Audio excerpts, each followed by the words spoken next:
Drama के इस part में हम लोग देखते हैं कि जुआन को पैर में चोट लगा था, तो उसका एक्स बॉयफ्रेंड जी हाँ वो उसे कहता है कि चलो पहले इस चोट का ट्रीटमेंट करना पड़ेगा।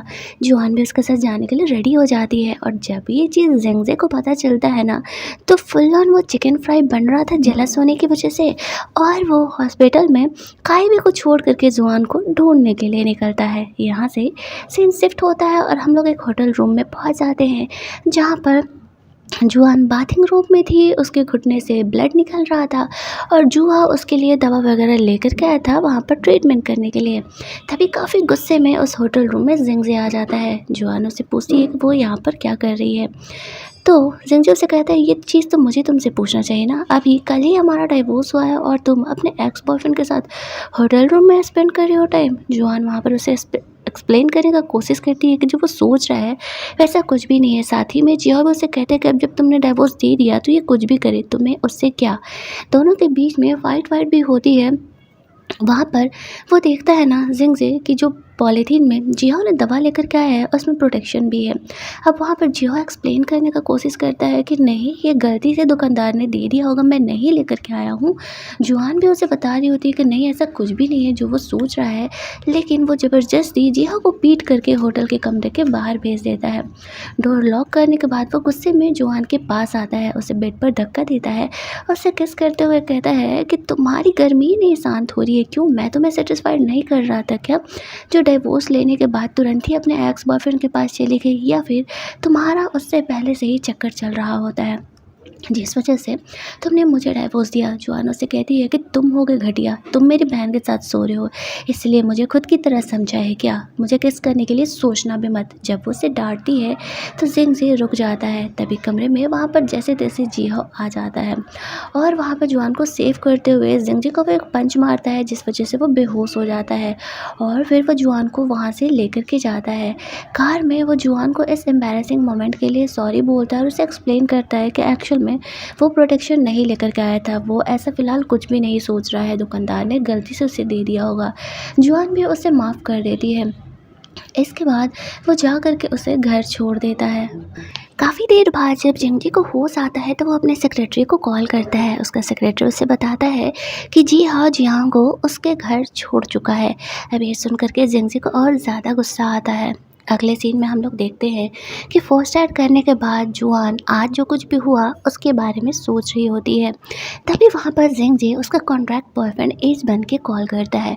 वो उसे सॉरी बोलता है कि कल के वो उसके कॉल मैसेज का रिप्लाई नहीं दे पाया, वो बहुत ज़्यादा बिजी था, क्या वो आज रात उसके कमरे पे आ सकता है। जुआन कह रही थी कि नहीं वैसा कुछ आज ज़रूरी नहीं है, बट जिंगजी को तो पता ही था कि उसने क्या किया है जुआन के साथ, तो वो उसे फोर्सली बोलता है कि देखो हमारा कॉन्ट्रैक्ट वैसे भी है कि दिन में मैं अपने काम में बिजी रहूँगा, लेकिन रात में मैं तुम्हारे पास आ जाया करूँगा।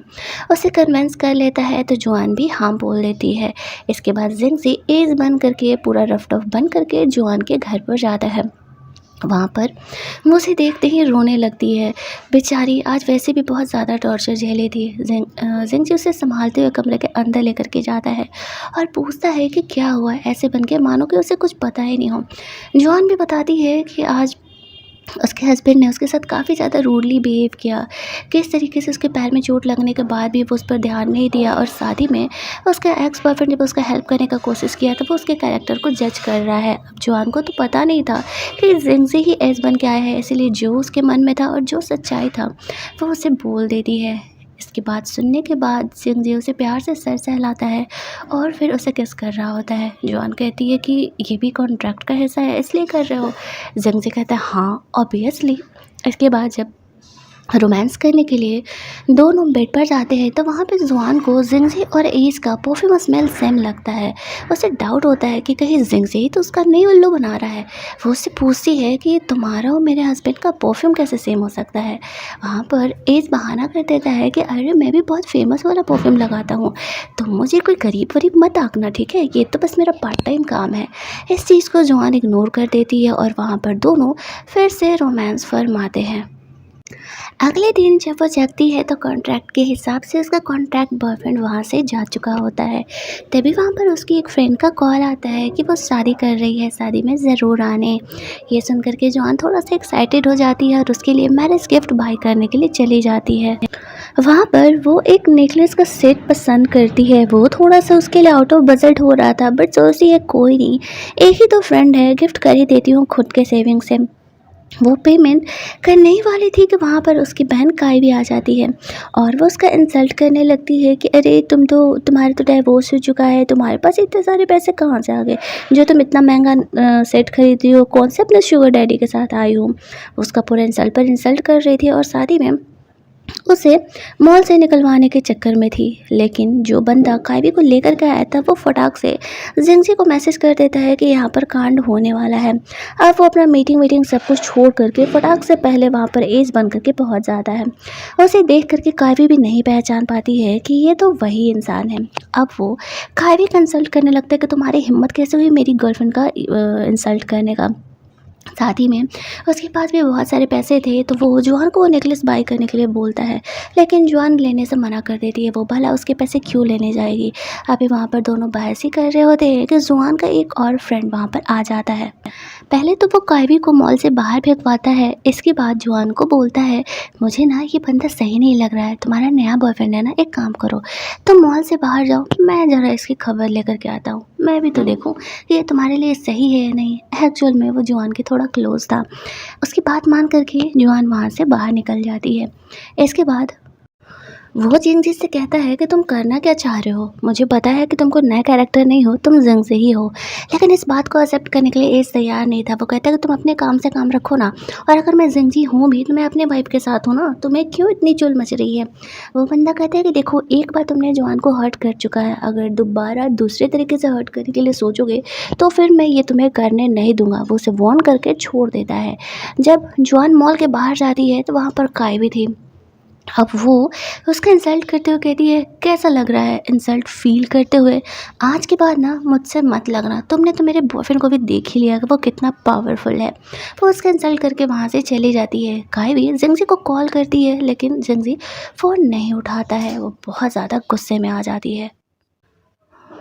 वो काफ़ी गुस्से में हॉस्पिटल रूम में जाती है और वहाँ पर जो जुआन और कायवी के एक्सीडेंट के वीडियोस थे वो वायरल कर देती है। ये न्यूज़ जब जिंगजी को पता चलता है कि इस वजह से जुआन का भी एक्सीडेंट हो रहा है तो वो काफ़ी ज़्यादा परेशान हो जाता है। लेकिन सबसे पहले वो हॉस्पिटल में कायवी से मिलने के लिए निकलता है। इधर ये चीज़ जिहाओ को भी पता चलता है।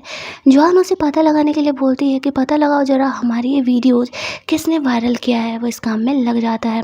इधर हॉस्पिटल में जब जिंगजी पहुँचता है, उसे पता नहीं था कि ये सब कुछ कायवी का ही किया हुआ है, तो वहाँ पर वो उसे सिंपैथी दिखा रहा था कि कोई बात नहीं, परेशान नहीं होने के लिए वो इस मैटर को जल्दी ही सॉल्व करेगा। वहाँ पर भी कायवी पूरा फुल ऑन ड्रामाबाजी कर रही होती है। हाँ मुझे काफ़ी एम्बैरेसिंग फील हो रहा है, बताओ ना लोग मेरे बारे में क्या क्या बात कर रहे हैं, फलाना ढिमकाना। वो जुआन को ही ब्लेम करने लगती है कि वो मुझे हर्ट करने के लिए ये सब कुछ कर रही है। लेकिन जिंगजी को पता था कि मैटर कुछ और ही है। तभी वहाँ पर उसका सेक्रेटरी आकर के बताता है कि जुआन और जी हाओ तुमसे मिलने के लिए आए हैं। वहाँ पर जुआन जब जी हाओ के साथ आती है तो उन लोगों ने पता लगा लिया था कि एक्चुअल में ये वीडियो किसी और ने नहीं, कायवी ने ही अपलोड किए थे। और ये इन्फॉर्मेशन जिंगजी को दे करके फुल ऑन टसनबाजी में वो लोग वहाँ से निकल जाते हैं। अब भाई साहब जिंगजी का गुस्सा कायवी पर जो निकलता है कि पूछो मत। वो उसे अच्छा खासा झाड़ देता है कि तुम्हारी प्रॉब्लम क्या है, तुमने जानबूझ करके ये वीडियोज अपलोड किए, इस वजह से तुम्हारा भी इंसल्ट हो रहा है, जॉन का भी इंसल्ट हो रहा है। फुल ऑन ड्रामाबाजी करके उसे डांट रहा होता है। काय भी उसे रोकती रह जाती है, लेकिन गुस्से में जिंगजी वहाँ से निकल जाता है। जॉन जियाओ के साथ हॉस्पिटल से घर जा रही होती है कि वहाँ पर जिंगजी उसे रोकता है और वहाँ से ज़बरदस्ती उसे गोद में उठा करके अपने कार में लेकर के जाता है। वो बीच रास्ते में ही उतर जाती है। वो काफ़ी गुस्सा थी, वो जिंगजी से बात भी नहीं करना चाहती थी क्योंकि इस वजह से उसका बहुत ज़्यादा इंसल्ट भी तो हो रहा है। वो उसे आधे रास्ते में उतार करके चले जाता है। वो अपने वही मॉल वाले फ्रेंड से मिलती है। वहाँ पर उसे बताता है कि इस वीडियो की वजह से बहुत ज़्यादा उसका भी इंसल्ट हो रहा है और साथ ही में जिंगजी का भी। अगली सुबह सारे रिपोर्टर्स उसके पीछे पड़े हुए थे, तो वो अपने इस बिहेवियर के लिए गलती नहीं होते हुए भी सबको सॉरी बोल करके वहाँ से निकल रही होती है। वो लोग उसे जाने ही नहीं दे रहे थे कि बीच में वापस से जिंगजी अपने घर से आ जाता है। वो उसे अपने कार में बैठाता है और वहाँ से लेकर के जाता है।